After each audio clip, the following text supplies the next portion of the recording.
Hello, children, are you ready for the story? Today's story is The Greedy Dog. Once there was a dog that was very hungry. He searched for food everywhere. At last, he found a bone. He picked the bone with his mouth and started going back to home.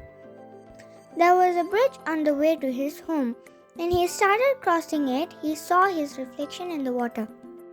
He thought that there was another dog with a bone in water. He wanted to get that bone too. So he started barking at his own reflection. His bone fell in water as soon as he opened his mouth.